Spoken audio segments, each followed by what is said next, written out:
Жалал-Абад Ош облустарын электр энергиясы менен камсыз кылуу максатында курулган Датка подстанциясы учурда ийгиликтүү иштеп жатат. Адистер белгилегенде аталган подстанциянын бүткөрүлүшү менен Кыргызстан толугу менен электр энергиясы жагынан толук көз карандысыздыкка ээ болду.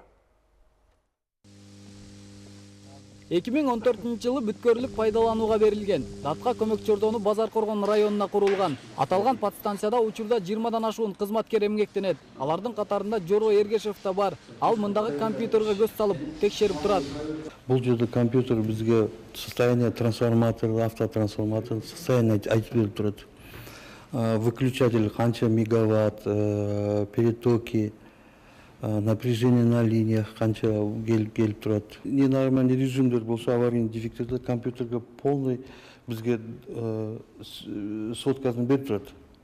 Көмөк чордонун башчысы мындагы трансформаторлорду күнүгө кыдырып, текшерүүгө алып турат. Подстанциянын коопсуздук маселеси чоң мааниге ээ болгондуктан дыккат көзөмөл зарыл.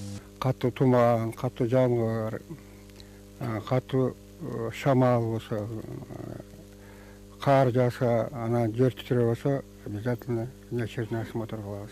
Бул Датка подстанциясы курулганга чейин өлкөнүн түштүгү, тагыраагы Ош, Баткен жана Жалал-Абад облустарынын электр энергия менен камсыздоочу жогорку чыңалуудагы аба чубалгылары Өзбекстан аркылуу өтүп турган. Аба чубалгы коңшу тараптын көмөк чордонунан өтүп турган үчүн өлкө казынасынан жылына $8 миллион акча каражаты төлөнүп турган. Эминтип Датка подстанциянын курулушу менен төлөмдөр токтотулган. Андан сырткары өлкө толугу менен электр энергиясы жагынан көз карандысызга жетише алды дейт адистер. Кыргызстандын түштүгүндө өндүрүлгөн электр энергиянын бүт бардыгыны өзүнүн электр тармактары аркылуу түндүк тарапка линия Датка Кемин 500 киловатттык жана Токтогул ГЭС Фрунзенская линиясы аркылуу анан түштүк областтар Ош Баткен областарына Датка узловая 1-2 линия менен камсыз кылып ошо жетиштик.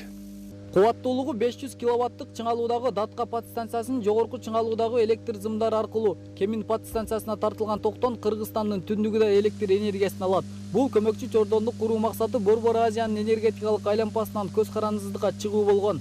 Подстанцияны куруу үчүн $390 миллион сарпталган. Осмон Ламсадыров, Алмаз Сатаров, Коомдук биринчи канал, Жалал-Абад облусу.